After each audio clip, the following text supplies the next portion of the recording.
उसको छोड़ो, मेरा पैसा कब देगा वो बोलो। तुम्हारा ছাগলের ডিম দেখা এইগুলো আমার ফেটে যাইছে পেঁয়াজ চাষ করতে গিয়ে আমার সব বরবাদ করে দিলে চুরা আমার এখন মনে লাগবে না অনেক 1000 টাকা ধার করে থুই দিয়েছে আমার এখন মনে নেবো না যা যা যা শোনাবো না যা যা আমি তোমাদের পেঁয়াজ কাটতে আসিনি, তাহলে তোমার ভাই জামা কাপড়ের দোকানে ধার করেছে, পয়সাটা দাও। কত টাকা 15,725 টাকা হয়েছে। सब जगह धर करता है और उसका बड़ा भाई मुझको पेलता है। বললো পেঁয়াজ কাটার পর পয়সাটা দেবো, পয়সাটা দাও।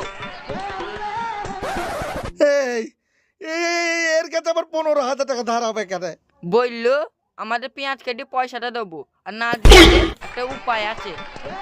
হ্যাঁ না দিতে পারলে কি উপায় পয়সা না দিতে পারলে আমার সাথে একবার শৈশবে হাত যেতে হবে। এই আমি ওইভাবে আমি ওইভাবে কি কিনেছে দেখা তো দেখ কি নিয়েছে শোনো তাহলে।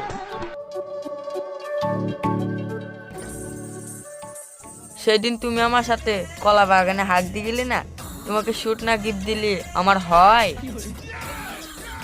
दादा পাঞ্জাবি আর লেহেঙ্গা দেখাও। শুধু লেহেঙ্গা কেন, তোমাকে সব কিছু খুলে দেখাবো। তুমি শুধু একবার দোকানের ভেতরে চলো, আসো আসো আসো। শুন নষ্ট ছেলে মেয়ে কোথাকার মানজনের ভয় নেই, দোকানে খরিদ্দার এসছে তাও এরম করছে। যা যা তুই দোকানে যা আছে সব বের কর।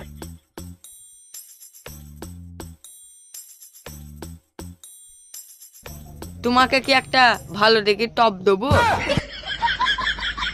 আরে না রে, তোকে আমার জন্য দিতে হবে না, তুই দুটো পাঞ্জাবি দেখা আর দুটো লেহেঙ্গা দেখা।